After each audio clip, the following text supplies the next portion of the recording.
Hola, bon dia, bona nit a tothom. Avui us vull parlar de la Societat General d'Electricitat, més conegut com el Viena del Centre. Per poder explicar-vos la història d'aquest edifici, tornaré a fer servir un d'aquests catàlegs que en el seu moment es van encarregar de recopilar tota la informació la Eva Ferran i la Mar Osorio, on, entre altres coses, ens explicaran l'origen. Però abans de poder parlar de l'origen de l'edifici, hem de situar-nos una mica en context. Terrassa era la ciutat del fum, de les xemeneies. Quan començarà a tenir vigència aquest edifici? Doncs quan començarà a aparèixer de mica en mica l'electricitat. Va ser en el 1884 que Francesc Giralt i Serra va fer els primers assajos elèctrics a Terrassa. Concretament, al vapor Galí, que es trobava al carrer Sant Leopold, on va muntar la primera instal·lació elèctrica de la vila. Les primeres proves van tenir bastant d'èxit i es va encarregar a Francesc Giralt el subministrament de la corrent elèctrica a diferents establiments i petits tallers.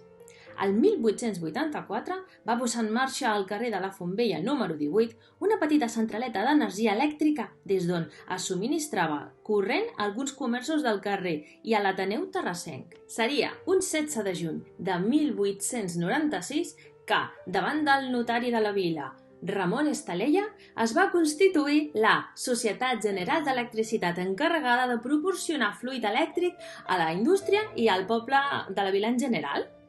La primera central productora d'energia es va instal·lar al carrer Cremat 27-29 amb sortida al carrer de Vila Nova. La central es va inaugurar 1 de febrer de 1897.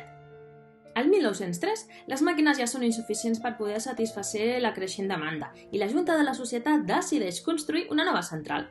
Es van comprar uns terrenys al que seria el pati-jardí de la Casa Pairal de Can Busquets, pel carrer Cremat. El 1904, un anyet després, comencen les obres i és l'any 1906 que s'instal·la la maquinària i finalment s'inaugura el 1908. El negoci funciona i la companyia barcelonesa d'electricitat vol comprar les accions de la Societat General d'Electricitat i finalment l'any 1910 es construeix una subestació transformadora pròpia a la carretera de Rubí. Us vull parlar un momentet d'aquesta ubicació, al pati-jardí de la casa de Can Busquets. En el 1841, precisament en aquests jardins de la Casa Pairal, s'havia construït el vapor Busquets, que era el segon vapor de la vila. El que és la fàbrica d'aquesta família ja existia des del segle XVII. Aquesta fàbrica, aquest vapor, es dedicava al que era la filatura, ja que el teixit encara no es feia a les cases particulars dels teixidors. En el 1894, el vapor, que aleshores es deia Salvant Germans i Busquets, es va traslladar a la Casa Galí del carrer de Sant Pere. Ens centrem en aquest magnífic edifici. A qui se li va encarregar fer aquest edifici?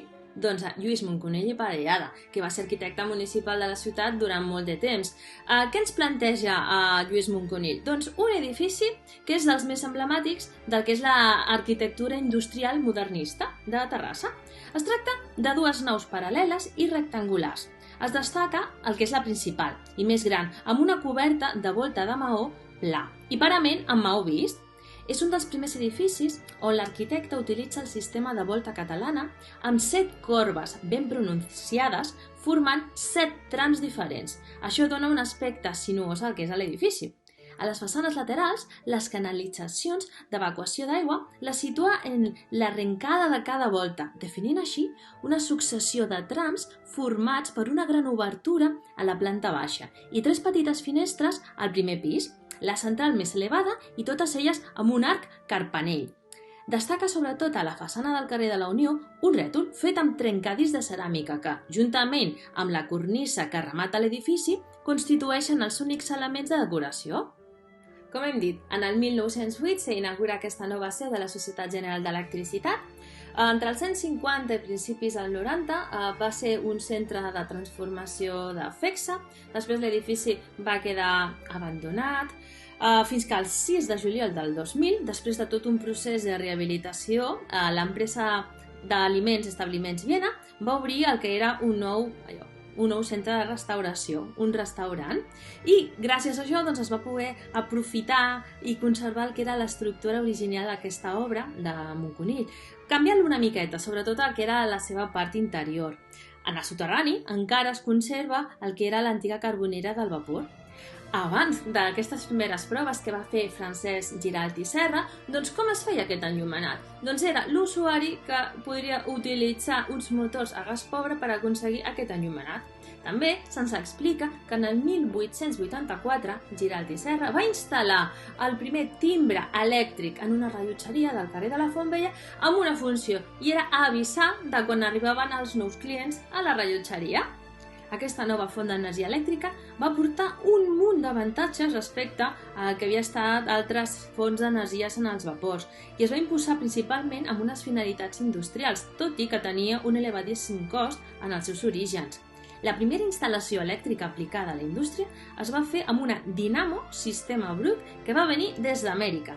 I gràcies a aquest subministrament públic es va poder facilitar que arribessin uns motors elèctrics a les cases dels obrers on teixien a domicili. I res, ha estat així molt breu tota la història d'aquest emblemàtic edifici que tenim en el centre de Terrassa. Espero que us hagi agradat i res, si voleu doncs ens veiem a la propera. Adeu!